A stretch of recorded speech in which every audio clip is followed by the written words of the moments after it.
So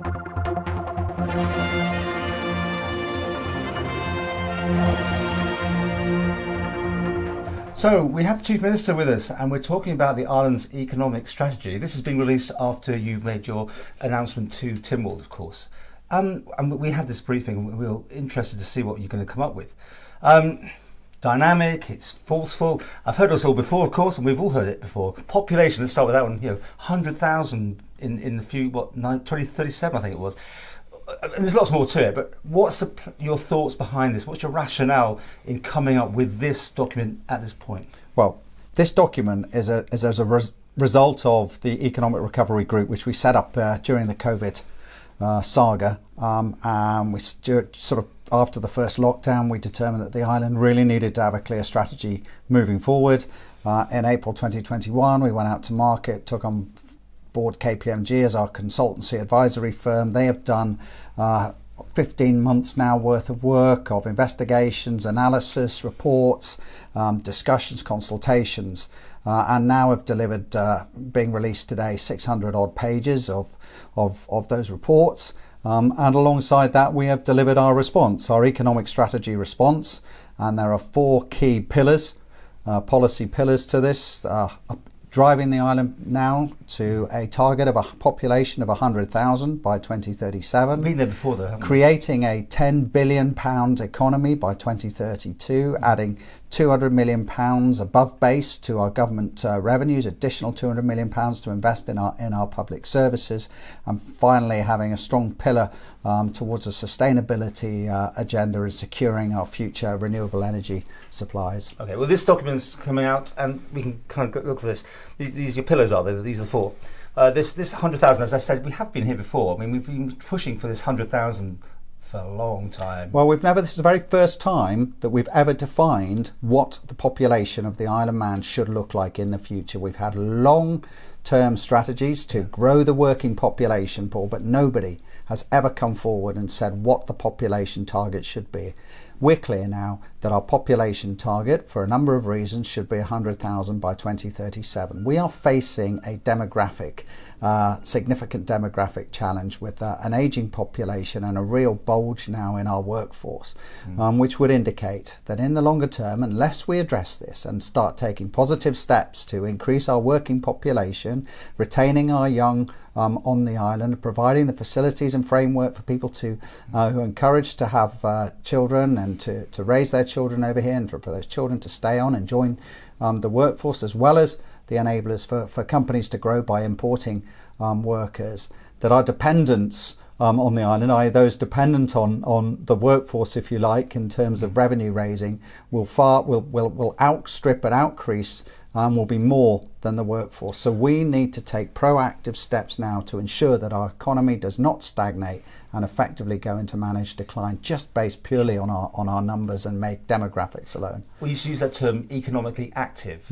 I mean, you're going further than that, or potentially indicating or hinting that you really could come to a point where we just don't want pensioners moving over here. Is that fair to say that you could go that far, or you had thought about it? I think we need to be a bit more refined than that, Paul, but I think we now need to think more closely about who is coming to the island and on what basis they're coming. I think behind the sort of policy pillars, there's a lot of work still to be done in terms of determining the policy levers that will enable us to achieve success in this respect, and also more definite work in terms of defining exactly perhaps the numbers that we need to attract in certain categories and things. But the overarching point is that we set this policy figure now. The policy pillar is 100,000 people, and in doing so, it provides a number of advantages for us, particularly in terms of our strategic planning, whether that's strategic planning in terms of what the island looks like, in terms of the makeup of our towns and villages and what they should look like moving forward, the makeup of our infrastructure and the design that we should be applying to our infrastructure, and the size and scope and scale of that infrastructure, and also the benefits that we'll get from a government revenue perspective of having that size of population. And finally, sustainability of our businesses. Actually, 100,000 is a much more robust figure for some of our shops and retail but again, businesses. It's got to be the right people, hasn't it? And that's what I'm trying to make this point. It's okay, you don't want to just open the gates and have people who aren't going to contribute but might use the National Health Service much more than others. We need this sort of look to the graph, don't we? So there's lots of younger people with less at the top, but we've got almost that going on, the opposite. These people, the younger people, aren't staying here, they're going away, they're not treating the Isle of Man as their home until they probably later in life or something. I think we've recognised that as an issue, and I think sort of broadly 50% of our youngsters go and 50% of them stay, and we can do much more, I think, to make the island more attractive, and indeed to not only sort of help people stay on the island, make career choices to stay on the island, but I hope to incentivise them to also come back to the island, whether that be it directly from university or whether that be later in life.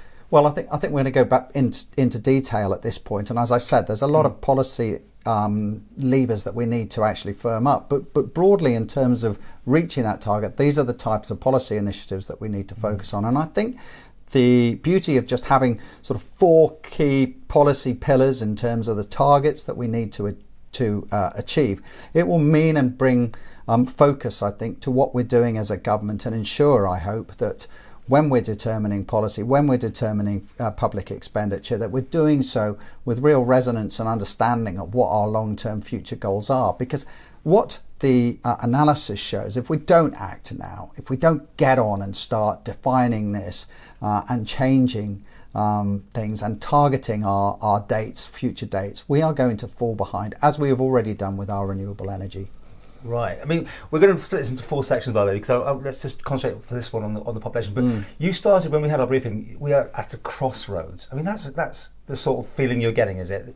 We could carry on and have a steady decline almost, or we make decisions that change. There's no absolute finites in this, but broadly speaking, the analysis shows that we've only had two sectors have really provided our real growth in the last few years, and that the rest of the island, those other sectors have either stagnated or even been in decline. And the point is that, from a GDP perspective, if we just stand still, the real sort of value of a GDP will effectively go into perhaps a sort of managed decline process, and as a result of that, effectively we won't be getting the revenues that we want, the public finance revenues that we want. So we do need to move to change things now.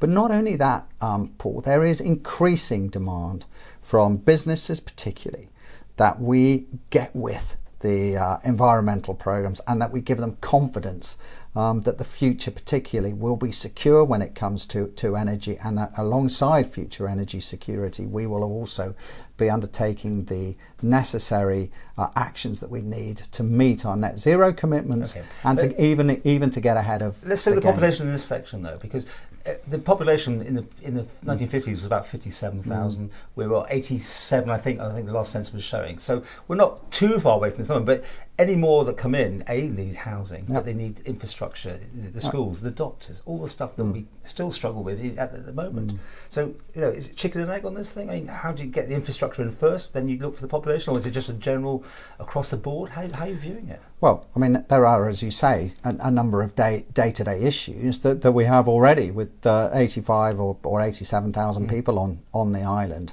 But nevertheless, that's not a reason to not start setting out our stall for 2037. I think there are a number of advantages in targeting a population growth like that. You can, as I said, adjust your strategic plans around that to make sure that you are building the infrastructure robustly towards a targeted number. That means we are planning well ahead in terms of the design of our towns and villages, that we're also accordingly now setting out to build the relevant numbers of houses, flats, apartments, accommodation, and all of this will tie together very successfully. And of course, going back to that original point that you were asking me, so, well, does this now mean that we're going to somehow stop certain groups of people coming to the island? I think you've got to remember that, as a small island, we wouldn't be alone in having immigration restrictions or property purchase restrictions in the future. And I think we need to now move forward, understand what we need to do in that regard, and make sure that we are properly targeting population growth.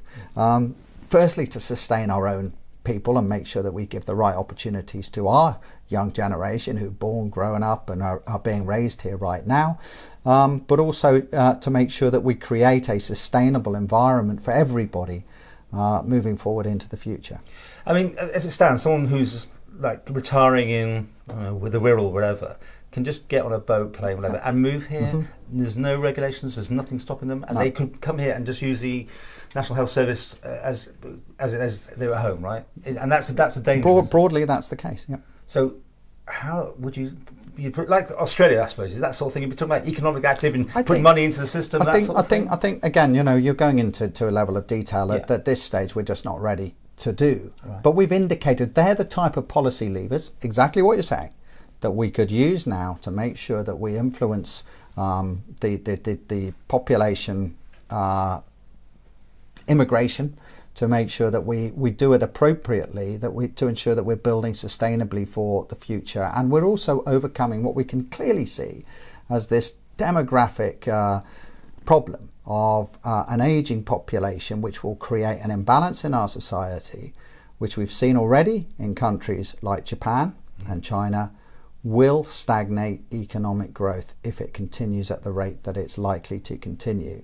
And we've got some years yet before that really fully matures, but our decision now is to openly declare our ambitions, explain more fully the reasons why, and get on with, I hope, pushing forward. And bear in mind, to mention, there is a consultation going place. This is our draft statement at this stage.